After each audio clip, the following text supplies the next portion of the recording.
Hello and welcome to today's Digital Dealer webinar. Our topic today is 4 key elements to any solid online marketing strategy, BCAA. Our speaker today is Larry Bruce. He's the President and CEO of Online Drive and Showroom Magnet. Our webinar audio today will be broadcasted through your computer speakers. All lines will be muted by the organizer throughout the presentation. If you have any questions anytime, please use the question section in the GoToWebinar task box. We will be holding a Q&A session at the end of the presentation, but don't hesitate to put any questions in.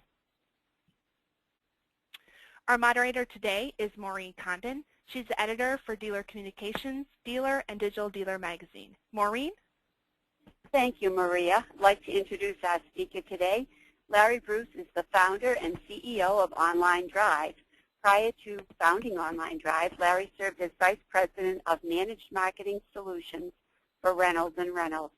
He is the founder and former President and CEO of AIM Data, an industry-leading data management and CRM company based in Houston, Texas. Larry has 16-plus years of retail automotive management experience in dealerships all across the U.S. Larry's automotive credentials include GMAT Finance Department training, Carl Singer and Pat Ryan Finance Training, Chevrolet Legion of Leaders, as well as Chevrolet Truck Sales Honor Club. Larry, would you like to begin? I would imagine I would. Thank you for that very complimentary introduction. I appreciate that, Maureen. Oh, you're almost more than makes welcome. me sound, so. Makes people. I hate it when people say expert, because there really are no expert marketers. There are only experienced marketers and expert testers. So that's how we like to think of ourselves here at Online Drive: is some people with some marketing experience who test are experts at testing everything.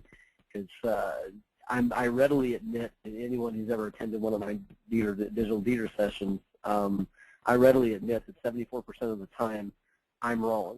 And actually 74% of the time most marketers' intuition is wrong. And so that's what we're going to talk about today, is on the 4 key elements of an online marketing strategy. One of the things that really is funny as I travel and talk to dealers, and as we bring on dealers and work with our dealers here at Online Drive, it seems that most dealers fall into a bucket we call kind of the half strategy, where they've got a few things going on with this company, a few things going on with this company, one thing over here, another guy. I'm doing my SEO with these guys, or I'm doing my website with these guys, and I'm doing my PPC over here with these guys, and I may have a couple of microsites over here with these guys, and it's just this kind of this conglomeration of 4 or 5 different vendors that are providing this online marketing experience. And we created Online Drive to kind of rein all that in and pull it into a single dashboard and a single solution. And so what I wanted to go over today is, whether you're doing it that way or you're trying to consolidate it, there are 4 key elements that you have to have in your marketing strategy. And there's also a couple of myths that I want to try to, dispel or bust today. We're going to do a little myth busting today on this webinar, mostly surrounding how a customer goes about. We've done now, I guess, testing over. We're probably north of 30 million in market records, and there's definitely been a pattern of a myth. This myth that customers decide, oh, I want to buy a car, and they go straight to their computer and they start searching right then. And honestly, people, that is really not the way it works at all. That's not. That's absolutely completely opposite the way it happens. They get typically a customer will get a notion they want to buy a car, and that stimulus comes from something outside of their head. It's not, oh, bang, I want to buy a car and straight to the web. It's more of, hey, I saw that really neat commercial on TV for this Ford Truck Month and a really cool looking Ford truck. Or I got a piece of direct mail, or typically something traditional triggers it. Now they may have already been thinking about it, but typically something traditional triggers it. But that starts this online process, and that's kind of what we're going to start today. Is that once that first domino is pushed, what that it starts this domino effect of this online process, and where you got to be and the places you need to be in order to be in all of the places that's in the path of that online journey of that customer, if you will. So let's just talk about what these elements are. So first, starting with being found. The B in BCAA is be found. And being found after, what does that really mean? Because we've heard this in the automotive industry for a long time. You got to be found. Well, what does that really mean? Well, it really means very little, actually. It comes down to three things. You're either going to get found in some sort of paid search ad, you're going to get found organically through your SEO efforts, or you're going to get found in a local listing, or in a listing either through Cars.com, Trader, Craigslist, something like that. So those are the only three ways you're going to get found online. So when you get right down to it, it's really, there's not, so the be found part of this is not near as complicated as some people make it out to be. It's three areas. Now, how you use those three areas gets to be a little involved, but there are only three areas that you're going to be working with in online to be found. The second piece, and probably the most important, is when I do get found, how do I get a lead? Now, we're going to go into some depth into each one of these pieces as much as the time allows, but the fact of the matter is that it doesn't really matter whether it's PPT, SEO, or a listing. The whole point is the lead. If you don't take anything away from this webinar, take this away, please. It is about the lead. Quit letting people tell you it's not, because that's BS. It's not. It is about the lead. Until people buy from people, they don't buy from websites. And until you talk to somebody, nothing's going to happen. So it is absolutely 100% about the lead. And conversion optimization, whether that be on your website or on your microsite, is absolutely paramount. Because if you don't do that, your only other choice is to keep feeding the top of that funnel, to keep closing the same small percentage or converting the same small percentage to a lead so you can get the same small percentage to come to your store so you can get the same small percentage to actually buy. And that is a proposition that you will never win. There's a glass ceiling on how much you can continue to spend on the top line of your ad budget to keep feeding the top of that monster. So when you hear people talk about, I got to keep feeding that monster, that's the guy I don't want to be. I don't want to have to feed that monster. What I want to do is I want to figure out how to make more of the people that I'm currently feeding the monster with turn into a lead, talk to those people more, and attract them to get them more to the store, and finally analyze what I did right and what I did wrong, and just stop doing what I did wrong and then start doing more of what I did right. That's the right way to go about this, at least as far as we're concerned. And finally, you've got to attract. One of the things we learned very early on is that if we didn't, we could help the dealer get a lot of leads, but there was still this large gap between the lead and the show at the store, and we needed to find something that would help this dealership bridge that gap, get that customer in the store. And what it came down to was a piece that we always knew about, but it didn't make sense until we actually employed an old direct mail process. But everybody knows there's 4 key elements that any page on your website, any really direct marketing, whether this be an email, it be a direct mail piece, or a website or a web page that you're trying to convert somebody to a lead or into a show at your dealership on. You got to have 4 elements. You got to have a headline, and that headline's got to pull that customer into the copy of your actual offer. And you got to have an actual offer. And then when you have an offer, you got to have a call to action. But there's one last very little piece that we always were missing, and it was always there. We just never really paid enough attention to it. We had other types of things, but that's that incentive. It's not, there's 3 things the customer thinks in their mind when they hit a page. Where am I? What can I do here? And why should I do it? And it was that why should I do it piece that we were missing. And so, and you're right now, when you look at your website, it's that why should you do it piece that you're missing. So we had to come up with something that would get that attract. And so that's one of the things that we'll talk about today is how can you attract more people to your store? And then finally analyze. I know it's hard, guys. I mean, believe me, we've fought, and I know it's very difficult to pull in all of the places and get down to what's driving leads, what's driving shows, what's driving sales, and that's the only thing that matters. Leads, shows, sales. Nothing else matters. What's driving these elements?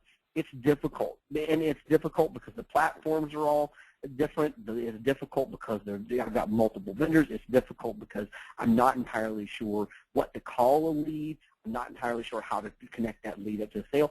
I know it's hard, but if you can get it all right, then you're going to have a competitive advantage over everybody else who hasn't got it all right, who says it's too hard and then doesn't go do it. And we'll talk a little bit about how you can get that done. So it's that analyze piece, and I forgot to bring that little one up. So there's my little neat little graphic for that. So you want to have some sort of analytics dashboard, and we'll talk about how you can pull one of those together. So these are your 4 pieces. This is what makes up BCAA: be found, convert, attract, and analyze. This is it. It is just this simple and also just this hard. And it may even be harder for me to get to say, there we go. So here's our industry dilemma. It doesn't matter who you are and what number you buy into.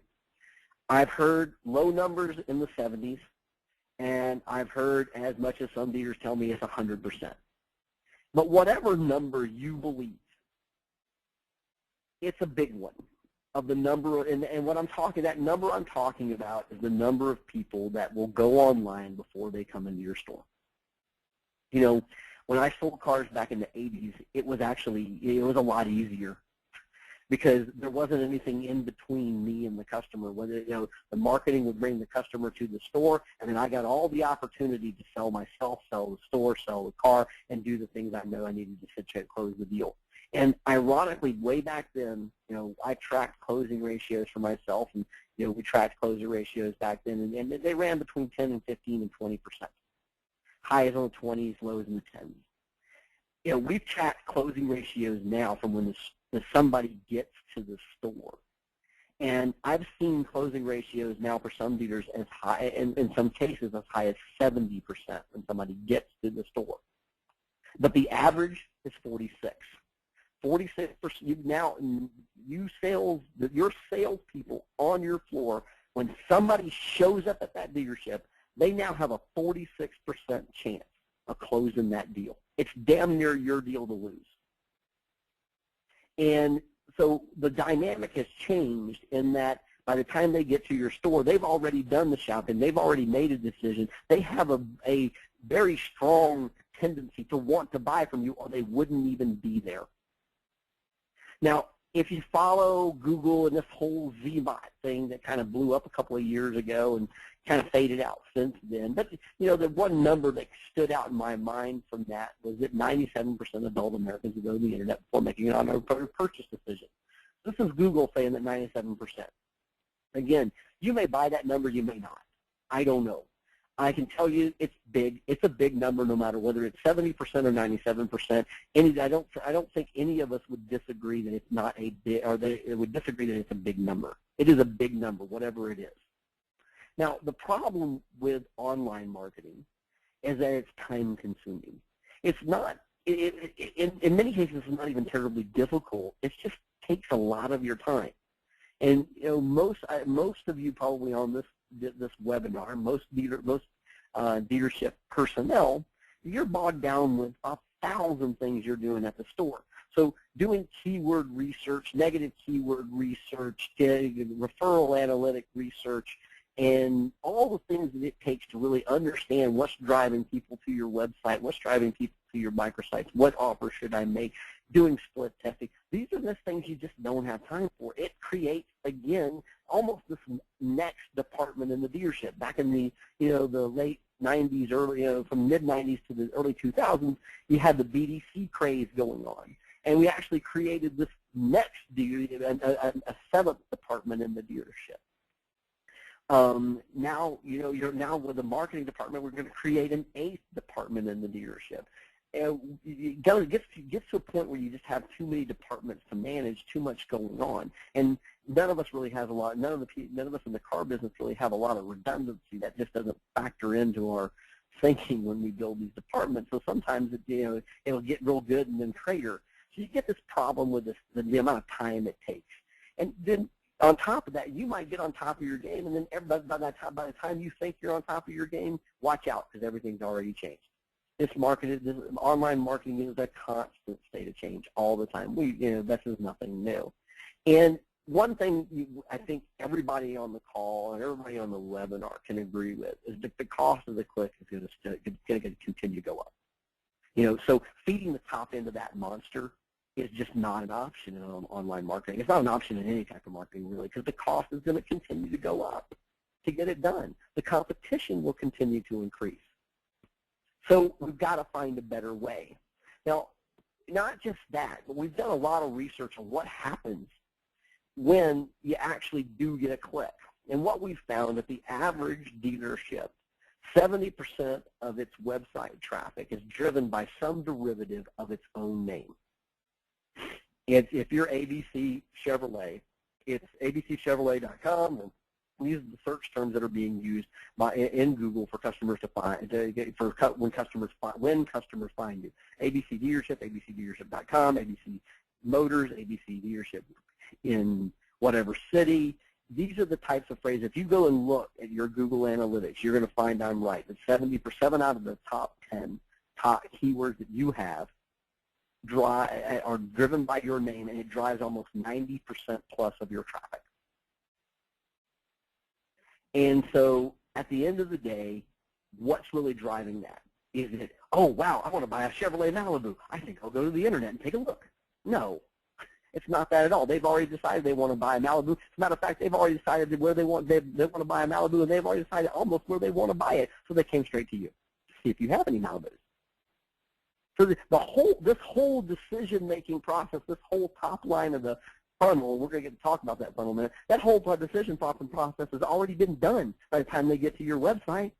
This is the first time you're seeing them. And that's a bit of a problem. When you get right down to it, you take this, that drives the rest of these metrics that I'm about to talk about. So that your average website, what we found with our clients is the average website converts about 5% of its traffic to a lead. That's a problem in and of itself. Think about it for a second. If 7 out of my top 10 keywords are my own name, so people specifically looking for me, and 90% of my traffic was specifically looking for you, and your website could only get 5% of them to give you their contact information, is that a good thing? I'll turn it around and make it an even easier way for you to explain it to your dealer. If we had 1,000 people walk on the lot last month, and we could only get 50 of them, 50 of them, sorry. We could only get 50 of them to give us their contact information. How fast would the sales staff be fired? Is there any measurement to the speed? Probably not.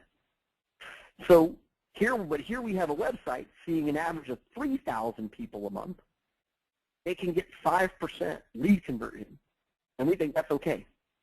And we think it's okay, and it gets even worse because between 70 and 90% of them, depending on how you want to look at it, were looking for us specifically, and we still couldn't get them to get us a lead.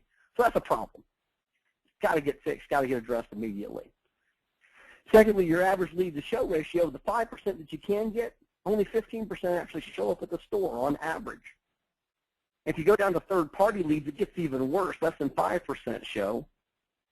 And inventory listing sites, less than 3% show.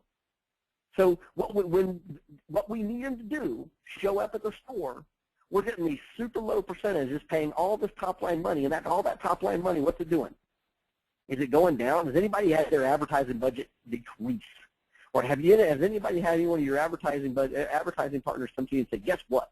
We're lowering our prices this I ain't happening. So prices on the top are still going up. Stuff on the bottom is going down. That's never a good thing. Got to fix it. So let's drop into this, how we're going to be, what does be found really mean? Where is it all starting? What's it all about? Well, it comes down to first display marketing. Now, this is the first thing that I want you to write down, because you can do this on your own. We do it for our clients, but you can do it on your own. Okay? And that's get targeted display marketing going first. And here's how you're going to get targeted display marketing going first. So get a pen and paper if you don't have one. I'll give you a second because I want you to write this down.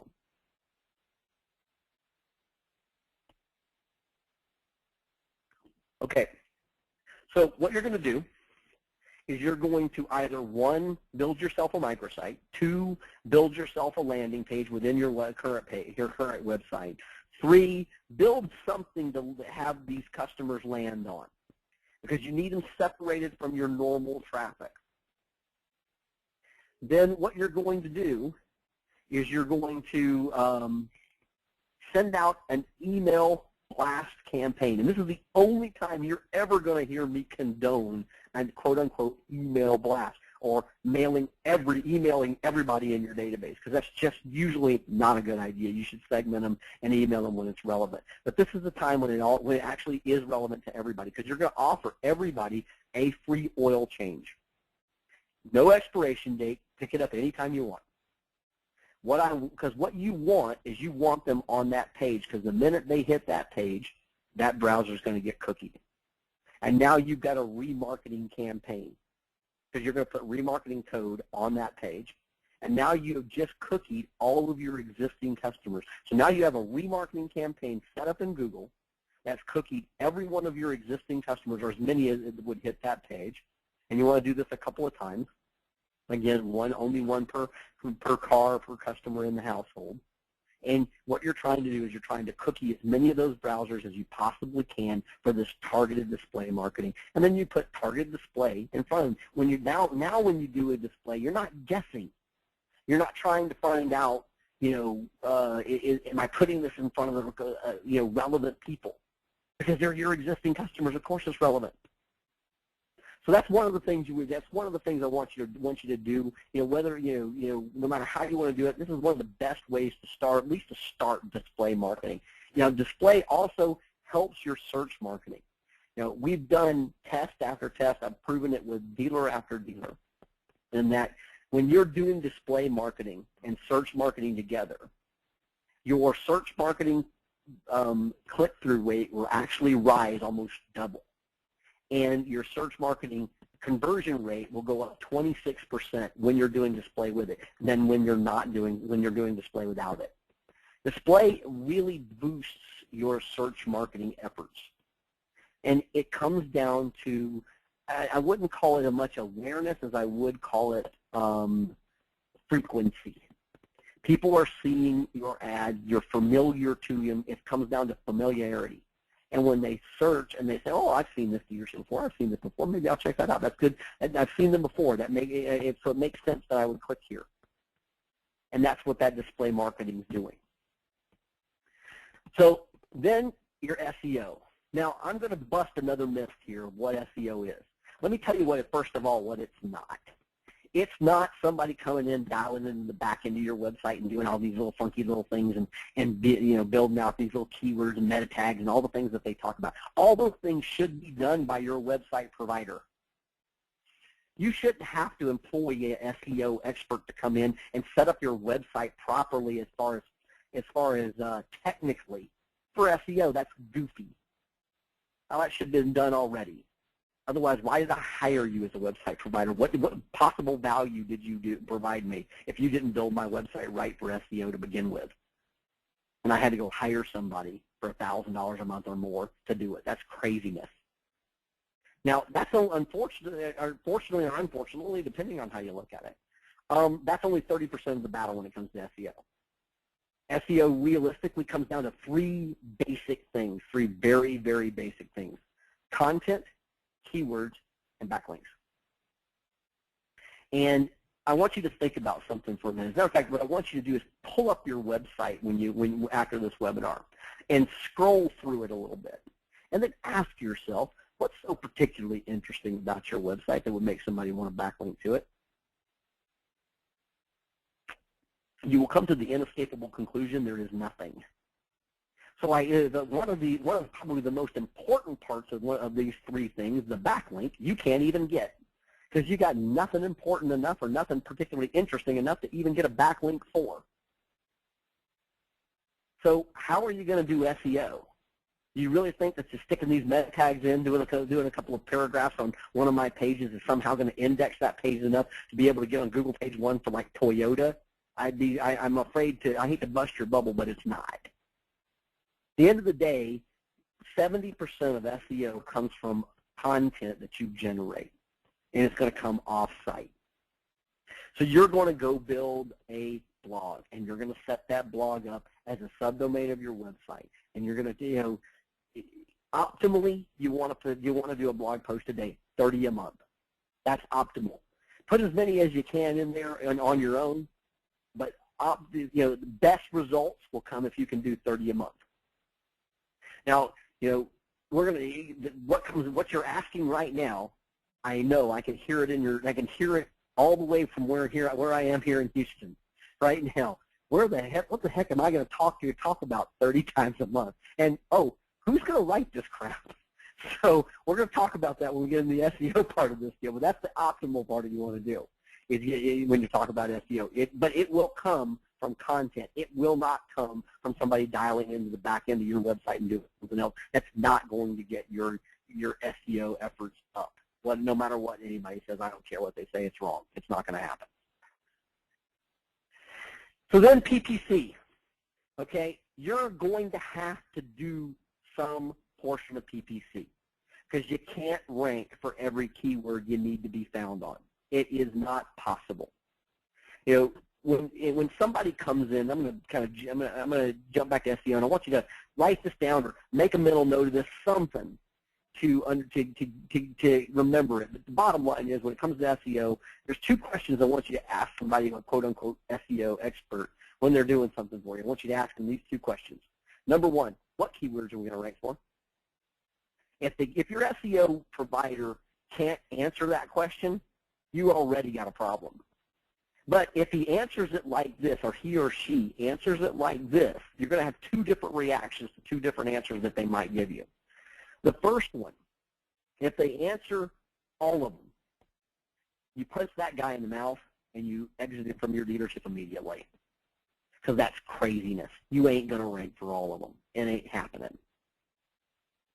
5 is the most you can rank for. So the second person, if the second answer you get this laundry list as long as your arm, just politely ask that person to leave, because that's also goofy too. You're not going to rank for that many. The most you're going to rank for is about 5. That's the most effort you can possibly put into it. So the secondary question to all of this is, how do I find out what 5? And we're going to talk about that when we get down into SEO and PPC. So you're going to have to do some portion of PPC in order to get to the other keywords that you can't necessarily rank for. And when it comes down to pay-per-click marketing, there's 3 things that we're going to talk about that you absolutely have to have. Number one, the PPC account, the Google AdWords, the MS Ad Center account, and whatever Facebook account they're using to do PPC on Facebook. These need to be your accounts. Do not do business with somebody who's telling you you're all wrapped up in our engine with all this other stuff, yada yada yada, and you're all conglomerated together. Because what that is code for we're keeping part of your budget and we don't want you to know. So bottom line is, if it ain't your account, I wouldn't do it. You can make your own decisions. But if it's so it should be your account.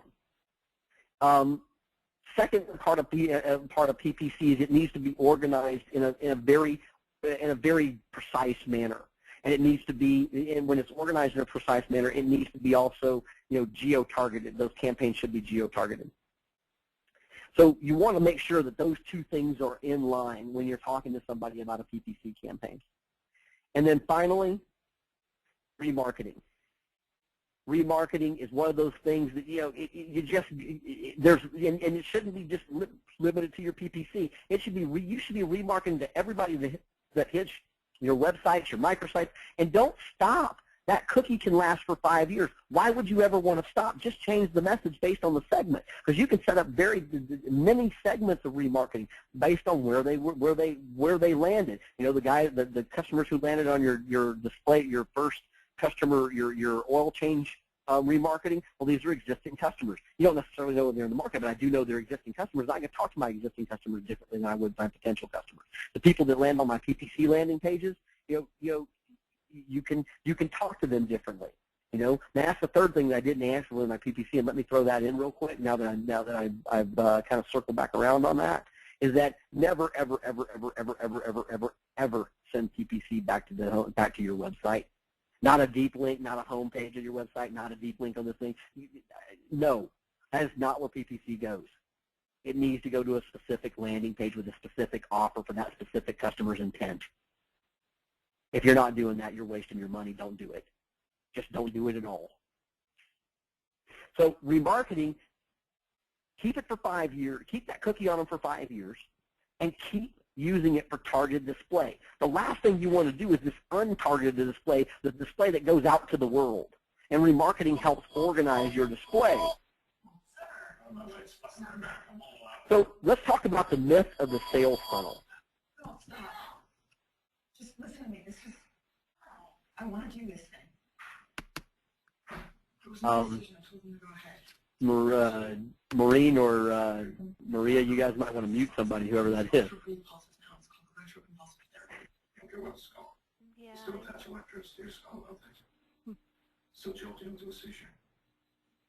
Let me go through it.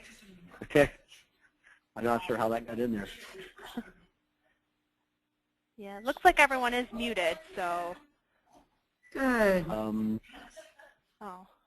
It's only getting worse.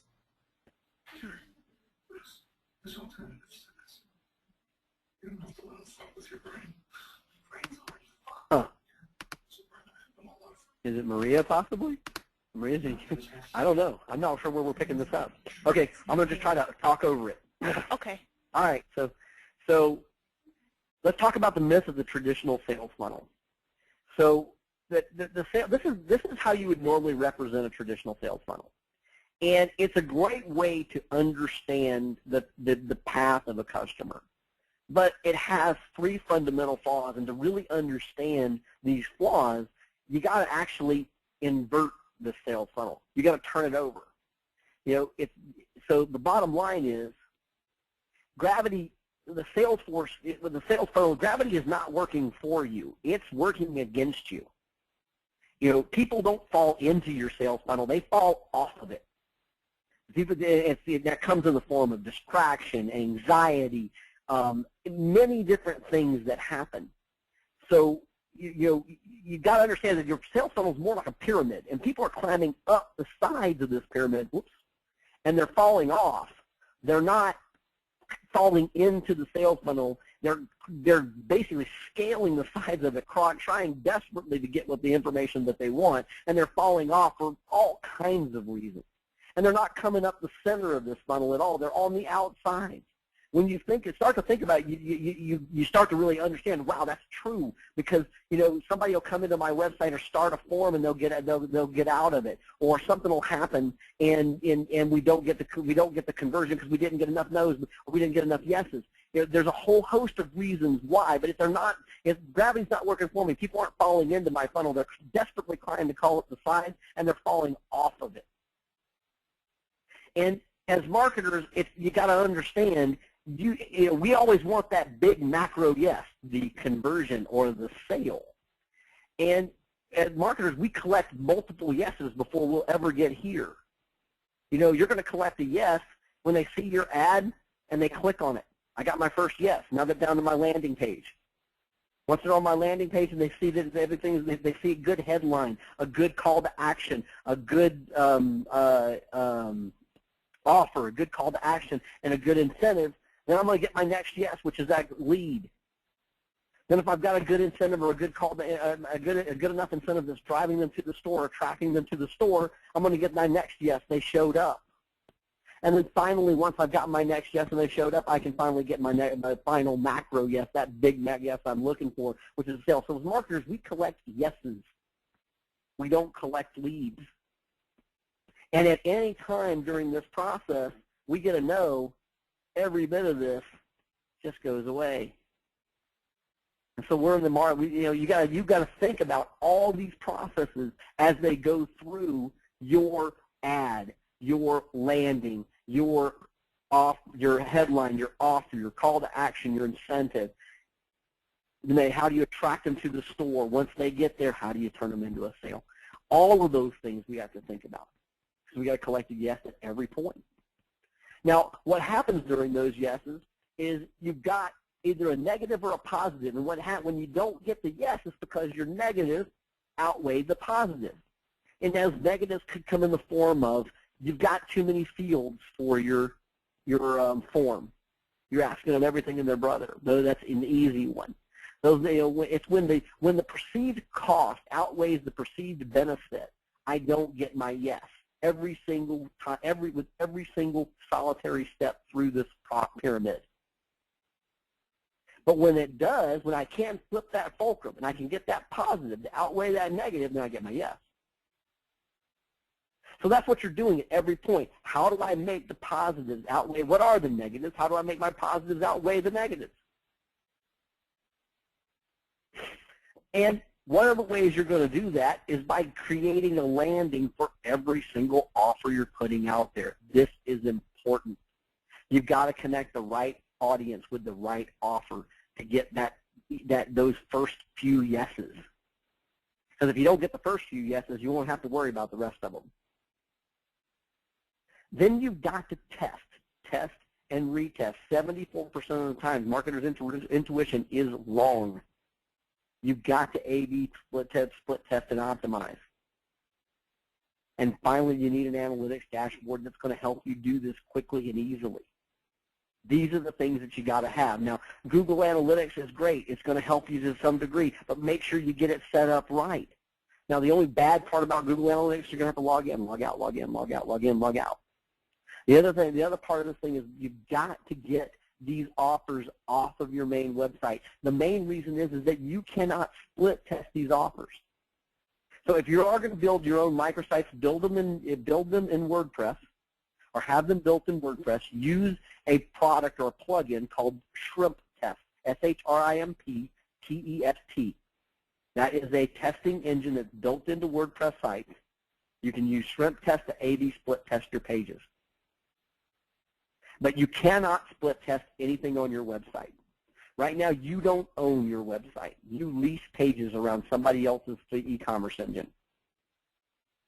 So you can't split test the most important pages on that site, the search listings page and the vehicle details page, because they're shared with everybody else on that platform. And you have to ask yourself a question. If you're sharing the e-commerce engine with every other dealer on that dealership, on that particular website's platform, how do you get your competitive advantage? The fact is you're not. You're equally incompetent with every other dealer on the platform. There's no way around it because you can't change it.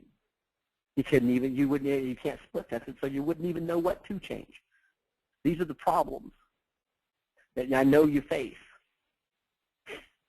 Then you've got to attract.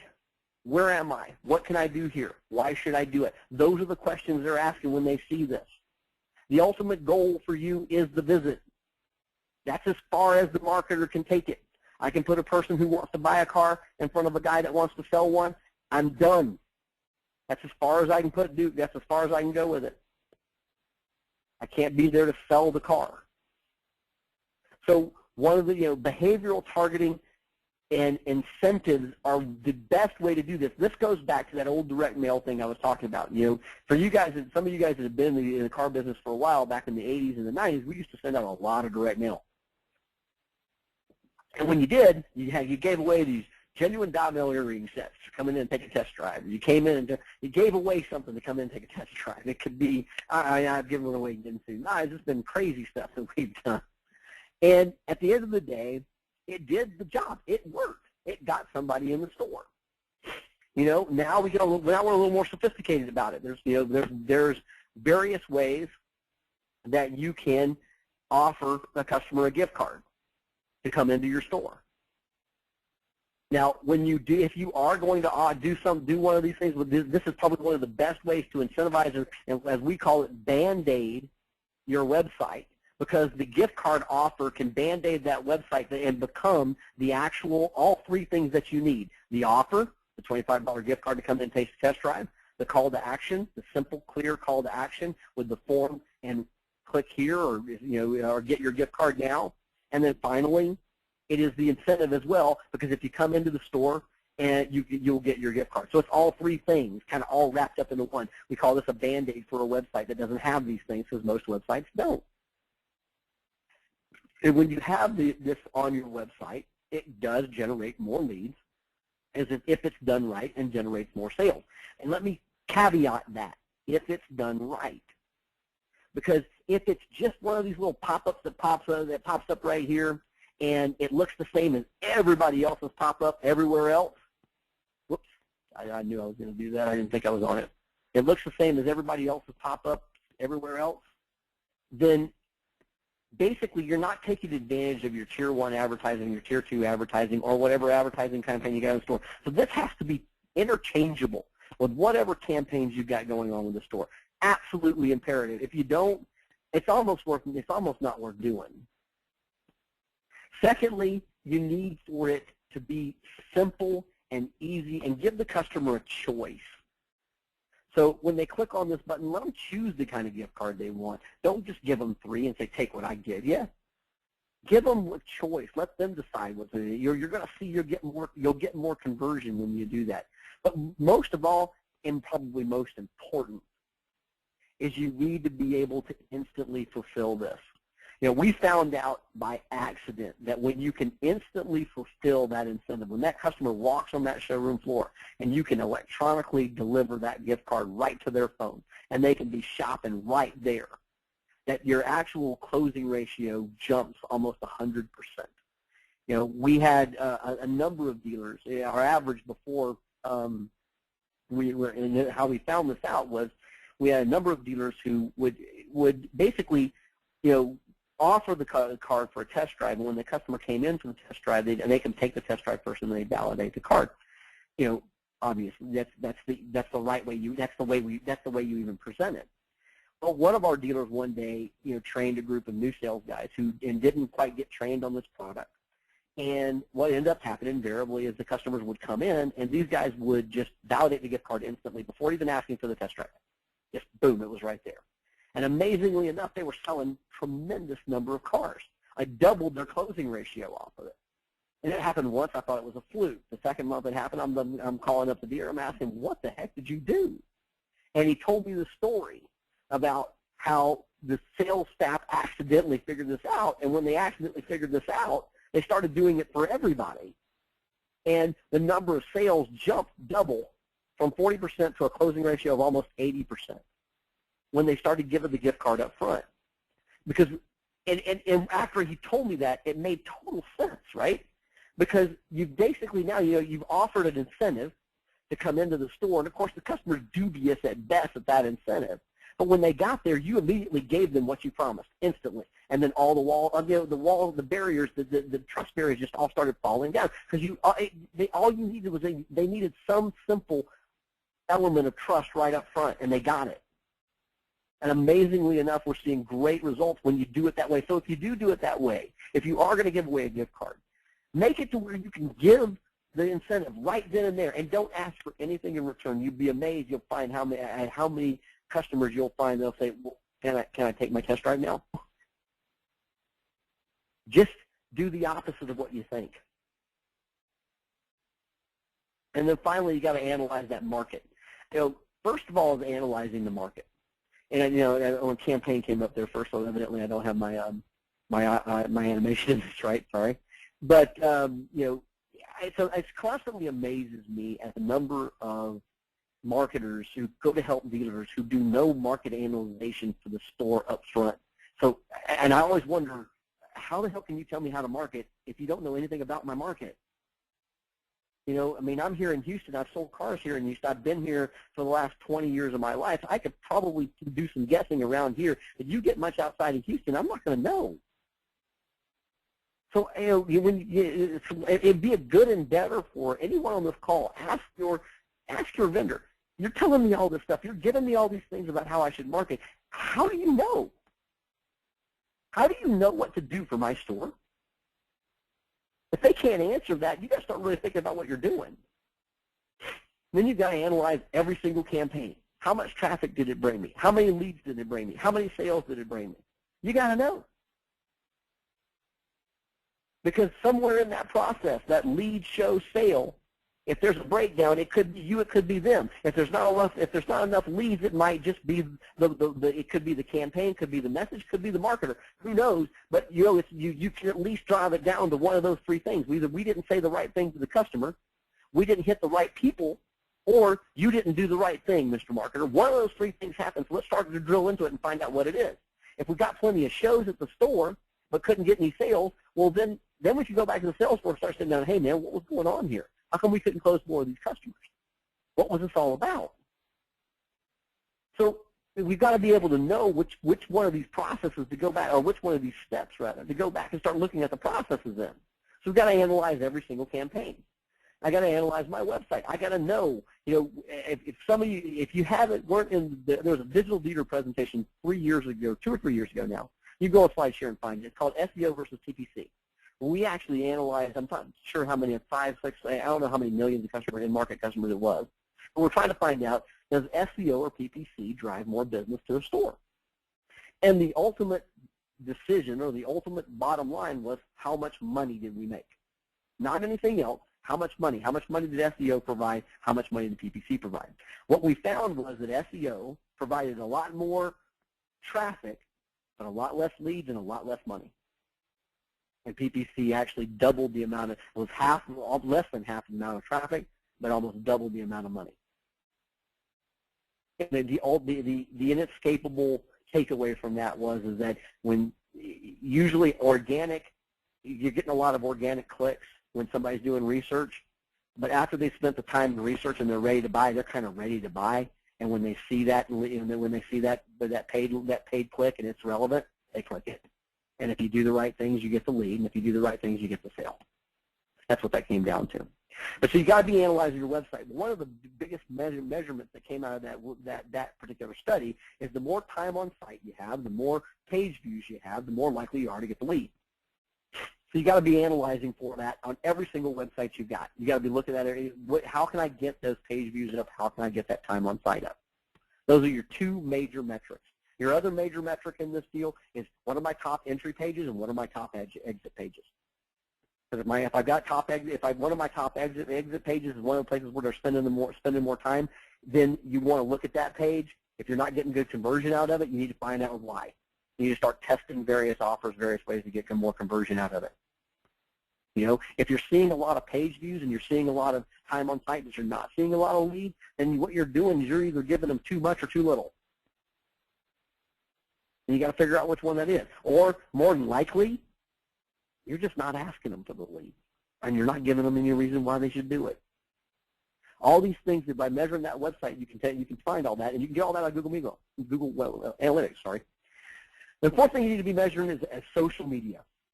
You know, it's taken this long to really find out what social media is good for. Let me tell you what it's not good for.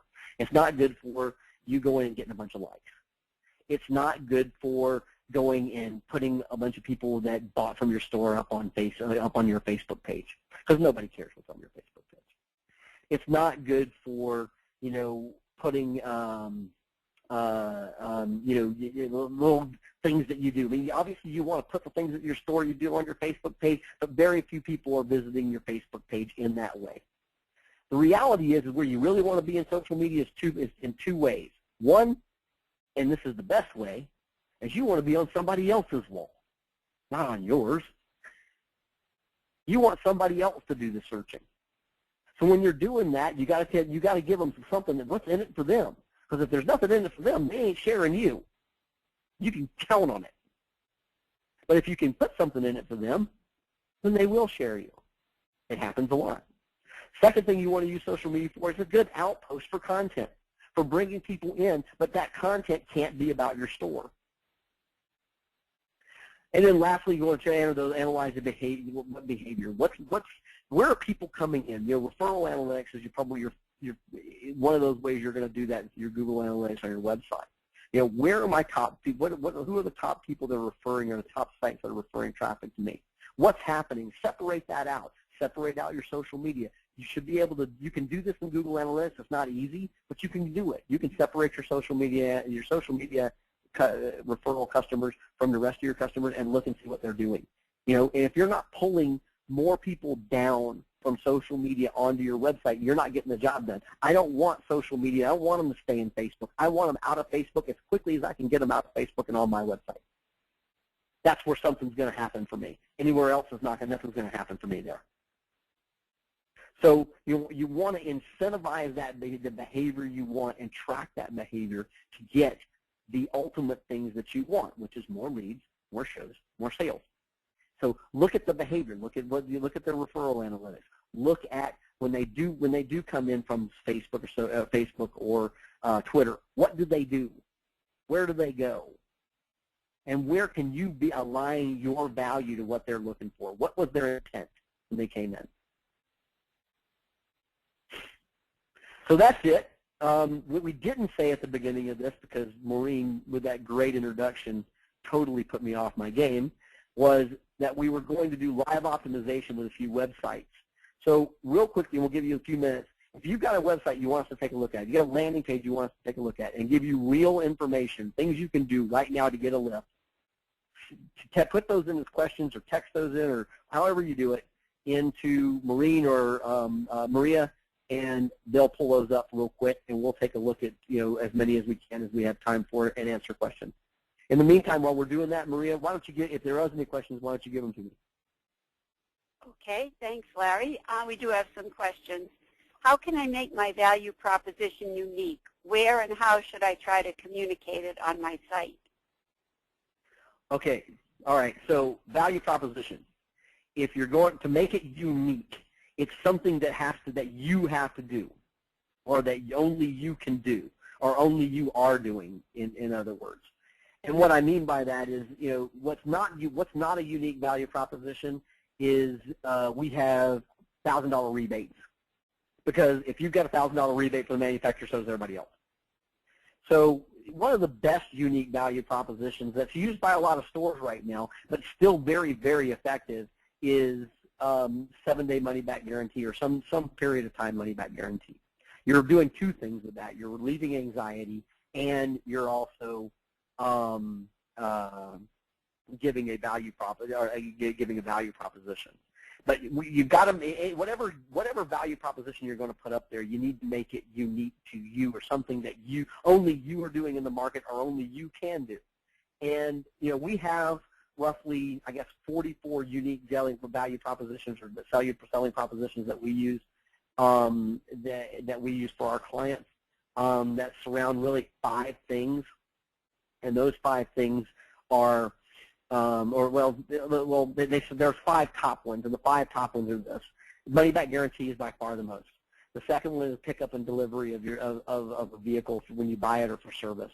The third one is some sort of long-term warranty, 6-year, 100,000-mile warranty. Or, our cars have a 10-year, 100,000-mile warranty.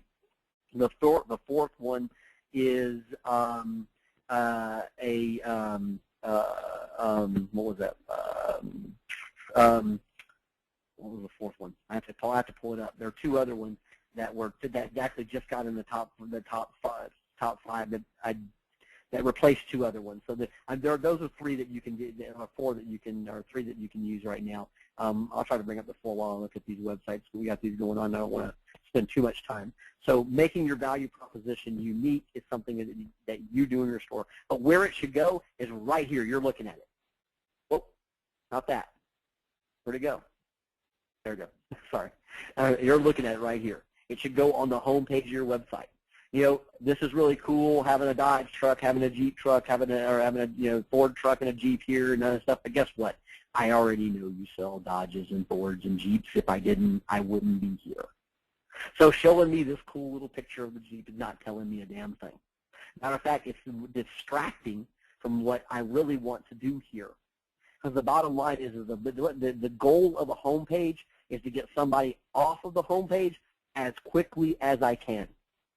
Now, this is not helping you because I've got this whole, the eye is drawn just with this cool little picture back there, and it's a pretty sight, don't get me wrong. But there are, pretty sites are usually the ones that don't work. There are the two most successful websites on the web today: Google, Craigslist. The two ugliest sites on the web today: Google, Craigslist. It's because they're simple and they get me to what I want. That's what you want here. You don't want to. Nobody's coming here for your aesthetics. Nobody's looking at you going, "Ooh, that's a really cool picture. I want to buy from the store because it's the snow and all that." They're not doing that. I want to find the cars. How do I find the cars? Well, I got to go look at this. This is it right here. New inventory. This is how I get there. And what I do, so that's what I'm coming to do. I'm doing that. I'm looking for your pre-owned cars. I'm looking for your new cars. There's only really three things that a customer's looking to do when they hit your website. I want to buy a car. I want to buy a new car. I want to buy a used car. I want to service a car. If you really want to get down to it, they're only looking to do for two things: buy a car or service a car. How does any of this help me? You like it. One of the other worst things you could do is put these right here. Why in the world would you want to send somebody off your website when they just got to your website? That's crazy. The other thing you want to do is, one of the biggest things they want to do when they get to your website is call you. Why do you want to make your number so tiny right up here? It should take up this entire area right here. As big as you can get it. The best lead in the world. You want to know the lead that has the highest and the quickest response rate? It's a phone call. It's instant. I was talking to one of the General Motors guys. They're telling me about lead rates and how lead rates affect buying, and they're telling me they're telling me about, well, if we could just get our dealers to respond to leads faster. I said, you want to have them respond to it in real time? Oh wow, how do we do that? It's called a phone. Get them to call them, and you'll have real time response, instant. So make it easy for me to do the things I want to do. I want to call you. I want to find a car. I want to service a car. Here's service and parts right here.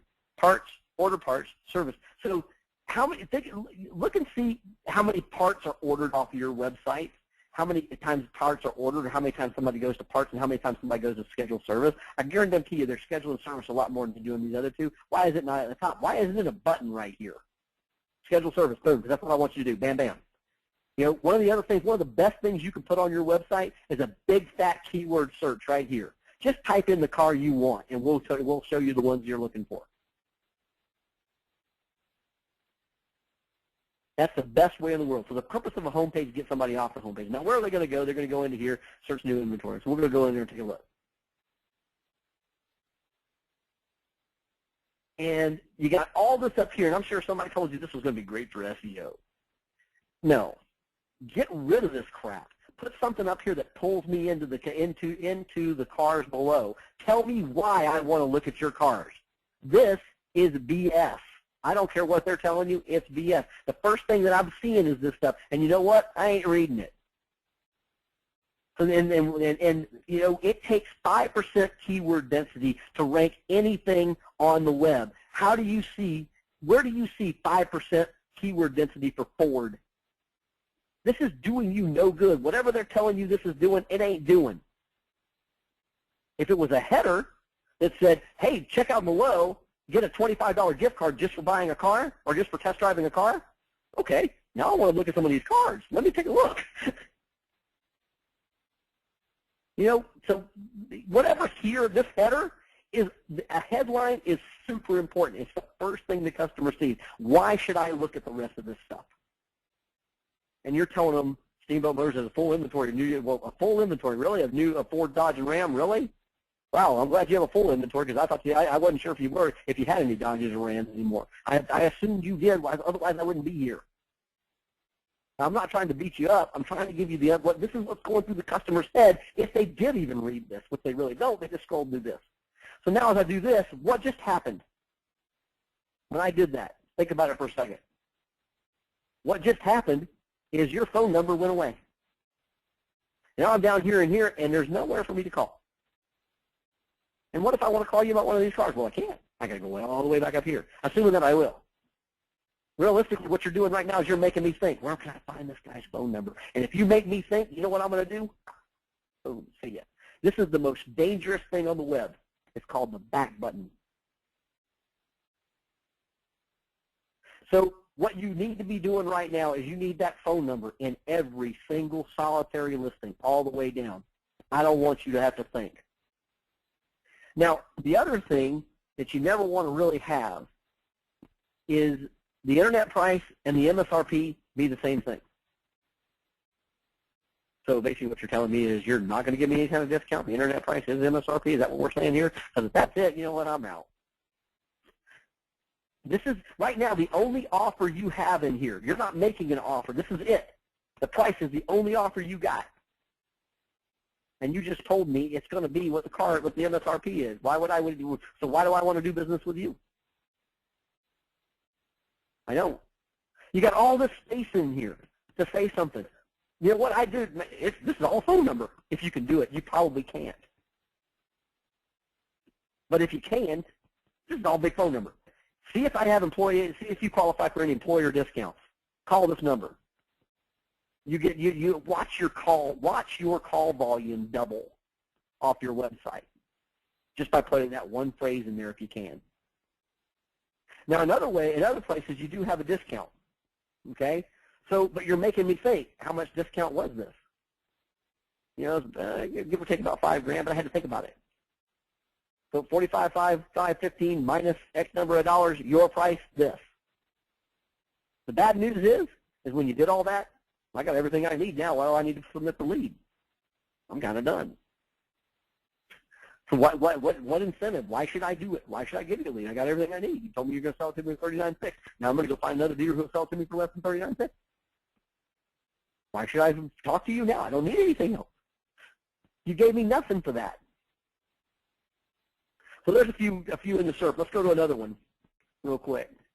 Boom. Here we got another Chevrolet deal. Going to chat. We're going to ask the chat here. You know, I got to tell you right now, guys, this chat on your homepage, it's really not doing you much good. I haven't decided I even want to buy anything from you if you're already wanting to talk to me. Putting the chat on the homepage of your website is the equivalent of walking up to the door of the car when they pull up to the store and opening it for them. Watch how fast that turns somebody off. I haven't decided I want to do anything with you yet. So why am I going to put this here? You know why this is here? Because Contact It wants to get more chats for you so they can show you that they're pulling more leads for you. So they're trying to get in front of anybody and everybody they can. It's not timed yet.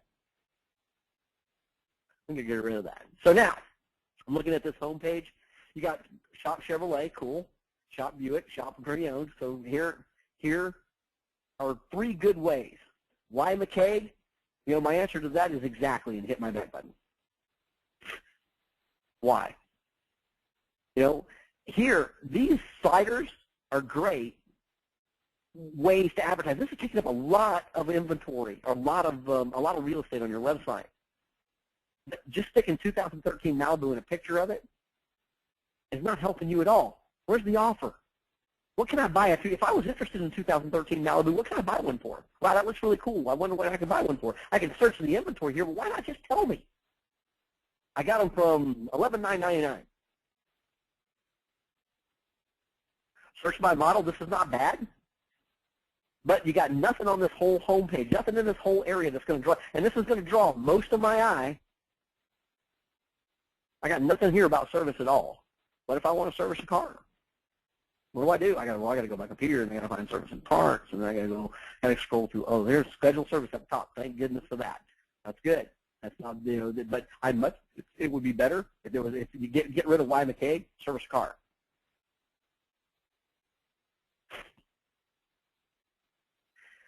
And let's go into this one, and let's look at used cars. I want to look at used cars. Let's just shop pre-owned. Let's just click that one. Okay, so here we've got the popover coming up and the pop-up coming up. This is a prime example. You look, go. I'm not going to name names. You guys know who this is. McCaig, you guys know who this is. Go look at yours and go find go on their website and find their other customers and see how much and see that yours looks the exact same as everybody else's. The only thing you got to change was this. And how does this tie into anything General Motors or your LMA is doing right now? It doesn't. This is about a few steps up from useless. Because it's not tying anything in. Not to mention, with this particular one, you can't automatically instantly deliver the card. And I'll tell you right now, if you can't instantly deliver the card, it's almost not worth doing. It's the same thing I ask all the time. I don't want to hook a customer. I'd much rather attract them. I'd much rather get them to come to the store. I don't want to hook you. I don't want to trick you. But if that's when they get to your store and you tell them you have to mail them that card, that's exactly how they feel. I just got tripped. Yeah, you got me. And that's why your closing ratio is low. Not to mention, when you do that, this is probably the worst place to put this. Of all the places on this website, this is the worst. Because once it's here, it's out of sight, out of mind. We're done. That's why the closing ratio in this is the lead conversion ratio in this is so damn low. Now, we scroll back down here, and once again, what's happened? I've lost my phone number. Rather than that, you get these first of all, these phone numbers got to be bigger, and this white on this light background, it's almost impossible to read. And they're not tracked. So how the heck do you know what's going on here? You don't. They got to be tracked. Most dealers don't have a website problem. They have a website design problem. It is completely a design problem. Now, it isn't the problem with every website in the country that, it's one of the reasons why we built our website platform where every single dealer has his own website, and it's theirs. If you wanted to put it on your server, you could. Because if you can't, all this is shared by every dealer. You can't change any of this. You can't bring that phone number and put it down into here. This is not your website. This is somebody else who provided you a website. And you don't want a website provider. I want a website. I don't want a provider. Because this is the sole source. This is if you believe it's even as little as 70% of the people are coming here first before they come into your store. This is a huge thing. That would be like saying, you know what? Tell you what, surprise me. Design my store and my lot any way you want to, and then I want to show up tomorrow and tell me how it looks. Would you do that? Let me know. I'll come back. You guys tell me how it works out. That's craziness. No, you wouldn't do that, and you shouldn't do it with your website. So here you got to track this. You got no header. Let's go into VDP real quick. Okay, here, get a quote. Well, why? You already told me I'm saving $6,334. What do I need a quote for? I got a quote right there, right? So what do I need a quote for? Why should I do this? Where am I? What can I do here? Why should I do it? You're missing the whole why should I do it. Now, in all reality, your pop-up should come up in here too. There should be a button at least in here so that you can get to it. Because that's, if you're going to use this thing back here as a Band-Aid for your website, which is what it is, you're going to use this thing as a Band-Aid for your website. Oh, Lord. You got to be kidding me. Well, it's got to scroll down with the rest of your website too. That's nuts.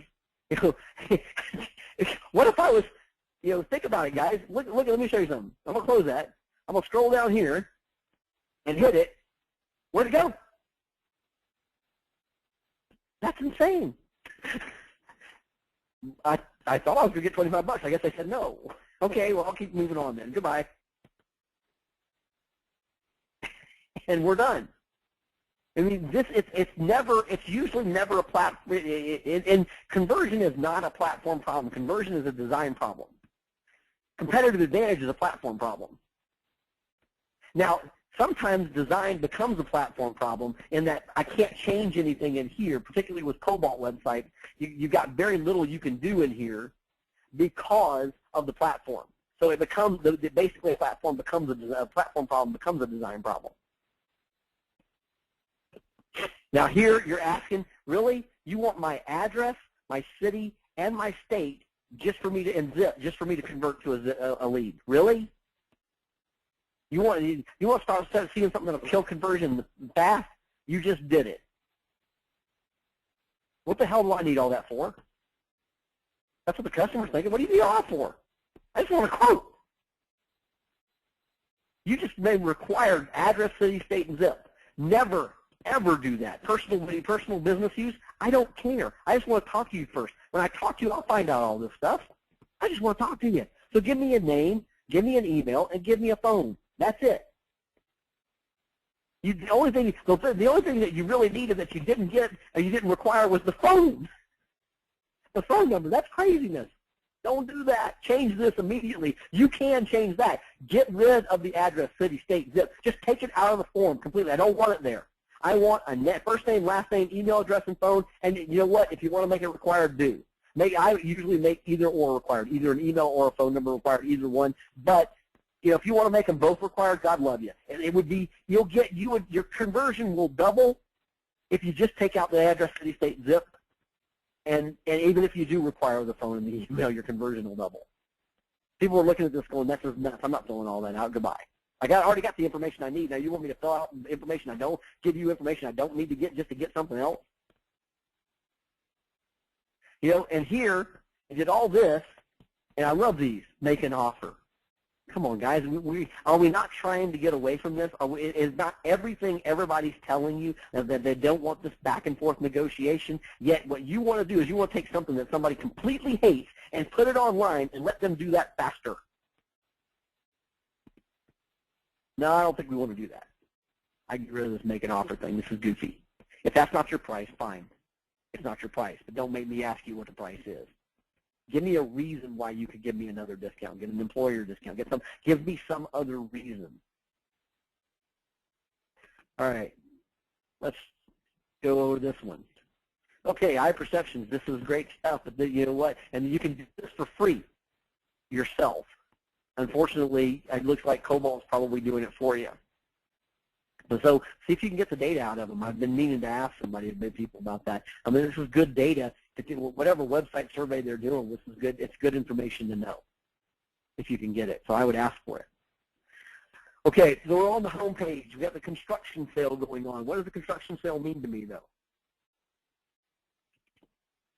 What's the big deal? What do I get off of it? Let's go back and see if we can find that slider again. Well, it doesn't go that far back, so we got to go all the way over this way. Come on, there we go. Stop right. No, bag, commit. I hate the lag.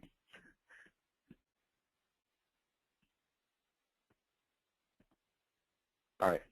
So we're on this construction sale. We've moved. What does it mean? You're already asking me to get a quote, search our inventory. What does it mean? What kind of discounts? Are there percentage of discounts? Are there big? Is it a discount when we're moving? So we're discounting cars up to $10,000. Give me some context around this. A construction sale we're moving doesn't tell me anything. That's why you're not getting a lot of clicks and not getting a lot of leads out of that. Except for maybe you might be getting more than this because it's a lot easier to get there this way than it is to try to figure out how to navigate your site and get there. Daily deals, lead specials. Before I could even search for a new car, I had to go three runs down to figure it out. And that's what all I really wanted to do is find out you had the car you wanted. This is the funniest thing about customers is they're all looking for a particular car they want, and only 30% of them actually end up buying it. Now that one was one that'll blow your mind because the reality of the situation is they are looking for a particular type of car, but they can and do most of the time change their mind when they get there.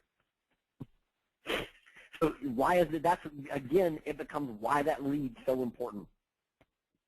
Now you got to have a headline.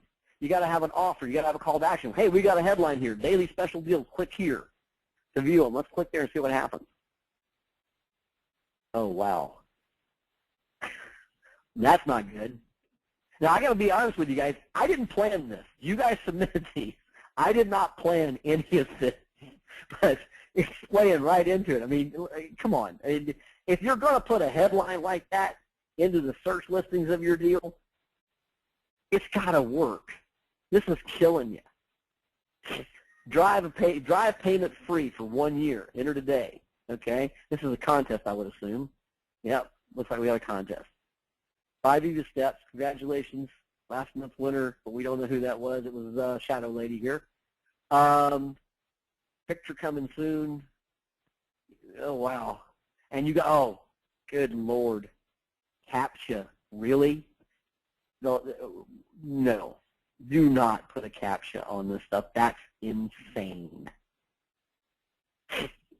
Never. This is the fastest way to kill conversion, CAPTCHA. You know what? I mean, if it's a bot, it's a bot. Hey, who cares? No purchase necessary required. I mean, you got picture coming soon. You got Shadow Lady here, and this is not ready to be on your website. Whoever put this up, it's not ready to be here. You need to talk to AutoMark Solutions, whoever these guys are. Yeah, hey, you're not ready to be on my site. When you get the stuff fixed, you can put it back on here if you want.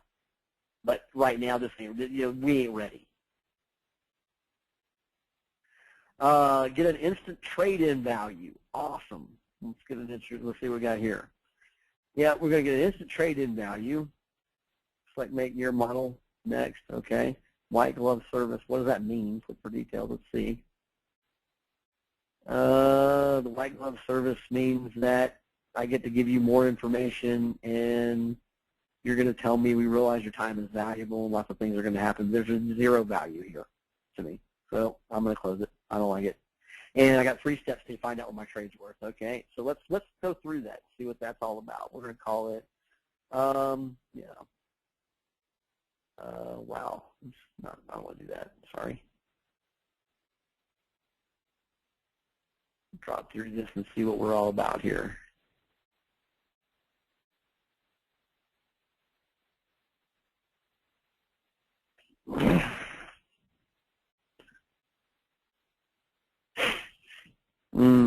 Options of equipment. Why does this matter? But okay. Let's just put a little bit there and just get through this. Yeah, by the time you're here, select to make. I don't care at this point. All I want is your information. By the time I'm here, I'm already done, and I'm already disenchanted with this whole thing. I'm done. I'm out of here. Goodbye. The reality is your name, first name, last name, phone, email. That should have been up front. That should have been the first thing you got. Because if they don't finish the rest of it, at least you got the lead. Asking me about my car first, that's goofy. Larry, this is great. We've got a couple of questions here, too, that we'd love to have you answer for some of the participants. Okay, go ahead. I'll just close that one, go to the next one. Go ahead. Okay, why would you not want to send PPC to the dealership's website, especially if you have set up multiple deep links into different inventory? Okay, I'll answer that using this website. First of all, your website is what I call a raw website. RAW stands for Random Access Website. And what random access means is that when somebody comes here, they can come here from anywhere and get in here and go anywhere. So if I was, let's say I was deep linked to a particular deal, and you got all the way here. Oh well, hang on a minute. I'm going to go to, and I'm going to have to do it the same thing we use. This is a perfect example. Crap. I'll come back to that. Okay, so I got to this deep link, and you got me all the way to here, to the DDP, because you bought into this whole notion of the quote-unquote long tail search. And you got me all the way here. And I got to see, you know what I got to see? I got to see one. Okay, so you brought me to one car. You deep linked me to one car. Or you might have deep linked me back here to the search listing for multiple cars, multiple Sedonas. Okay, but what can I do? First, I can still go anywhere up here and get out of this. So I can be distracted by any one of these. Secondly, this website was built for everybody, so it's particularly interesting to nobody. So I've got no offer, I've got no call to action, I've got no incentive, and all I did was bypass a few clicks for them to go ahead and not give me a conversion. That's really all you did when you send them back to this website. So that's why you don't send PPC back to your website. Your website has all of these places that I can get lost in. Your website has all of these distractions, all of this stuff over here, all of this mess over here. It doesn't have an offer. It doesn't have a proper headline. It doesn't have an offer. It doesn't have a call to action. It doesn't have an incentive. So it is absolutely useless for my PPC. Useless. That's why you don't have them send it back here. And deep linking is not going to help you. It's not going to get rid of this navigation up here. It's not going to change the fact, as a matter of fact, deep linking is worse, because at least if you deep link them to a page in your website that you controlled when you built, you can at least control the message when they got there. You can't change any of this crap. So at least if you did deep link them, at least deep link them to a page you built in the website that you can control the message on, and you can somehow, iterative test the message. Maybe change something about it. See if I get more conversions. Maybe that didn't work. Change again. At least then you got some control over that. I hope that's answered the question of why you never send PPC back to your website ever. It's just you're wasting your money. That is a very targeted click. That's making a very targeted question, and you've got to make sure that what your ad answers that question. If I type in Kia Sedonas in Miami, Florida, then I got to know if you're looking for a Kia Sedona, what are you looking for about it? Ask just like a salesperson would qualify a customer. What are you looking for exactly? Well, I'm looking for a car that can do this, this, and this. You can ask that on the website. When they hit the landing, if somebody types in Kia Sedona, when they hit that landing page, you can say, "Look, you're looking for a Kia Sedona for hauling capacity or passenger capacity? Are you looking for it for fuel economy?" You can actually pre-segment the customer right up front. Ask them a few questions of what somebody might be looking for a Kia Sedona about, including service, and let them go directly to the page that they want, getting the customer what they want. That way you don't have to guess. Here, I'm just assuming that you put in Kia Sedona in Miami because you want to buy one. I just sent you on this one I want to buy. Now, granted, I didn't make you an offer. I didn't give you any type of call to action. I gave you no incentive to really do anything. But here's one you could buy if you chose to do so. Hopefully that answers the question. Do you have something else, Maureen? Yeah, we do. We have one from Dan Smith. He would like to get an example of what you feel is a really good dealer's site. Okay.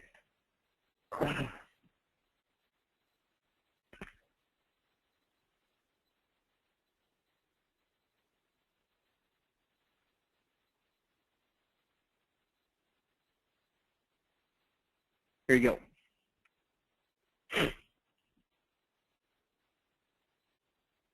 Now I have to be honest with you. They wanted that there, and I couldn't talk them out of it, or that. But if it was up to me, this crap would not be here. At the end of the day, as I tell every one of our clients, I'm going to suggest to you what you should do. But if you choose not to do it, I'm not going to say no. It's your money. I'm going to spend it the way you want to. But this little thing here is annoying as crap. It's not doing anything, and I don't like chat on the home page ever. So closing that, what I do have here is easily click keyword search for inventory. Boom, right there. Find new cars, find used cars. They're big. They're bold. Find service, get parts. My value proposition, my price guarantee is right here. And below it, search new, pre-owned, certified, shop cars under $15,000. So every way I've got pretty much one click to get you wherever you need to go. Reality is I don't even need this navigation up here. Sometimes there are times that we are actually testing without this navigation at all and just putting this here because it's just distracting. Every one of these are local tracking numbers. If you can, use local numbers for tracking. You'll get higher call volume off of a local number, and you can get local tracking numbers. So every one of these are local tracking numbers. When you get into the search listings, when you get, here, check special discounts. And if you go to chat, put chat in here. because this is where I'm going to have questions. You know, may have an offer. Here we've got the offers. You know, this is going to get me, this gives me a reason to click to get into the EDP.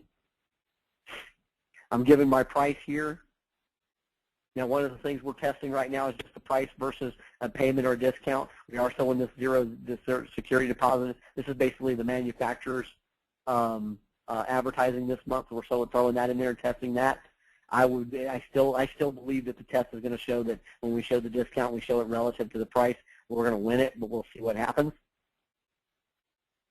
The good news is what I'm trying to tell you on this page here and on this website is that every page you're looking at, I can split test, every single one of them. Because this particular site is Classic Mazda's site. If Nikki Allen were to call me tomorrow and say, Larry, I'd like you to put my website on my server because I don't like you hosting it. You guys suck. Okay, fine. I can transfer it over there.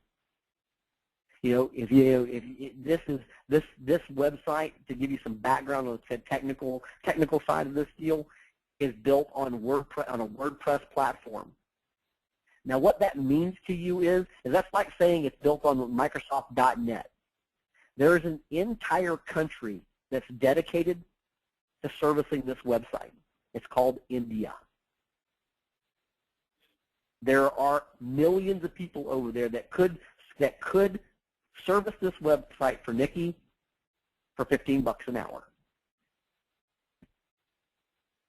They're all trained on WordPress. It's the de facto standard for websites in the world, just not in our industry for some reason. So when you do look at that, but the main thing, the bad part that the Indians don't know is they don't know how to design one for conversion. They're not marketers. They're just good technical people. The value we provide is we design this thing for conversion. You'll notice that you get here, you don't have to click a button to get into this website or to get to convert. Apply for see if you have an employer discount inquiry, name, first name, last name, phone number, email, and I don't require any of it.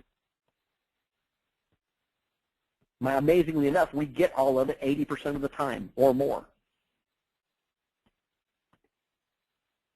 So hopefully that gives you an idea of what a good website looks for. A designed website for conversion. That's Larry, the important part. Sure. Thank you, Larry. You've given us a great presentation, especially by showing the websites and explaining all the practical applications. We'd like to ask our participants now to take a short survey that will be delivered to you as you exit the webinar. And if you have any additional questions, please email me, mcondon@dealer-communications.com, and I will answer your questions. And please stay tuned for upcoming Digital Dealer webinars. Thank you again for everybody that participated. I'm sorry, Maria, I didn't mean to talk over you. I just wanted to thank everybody before you shut me down.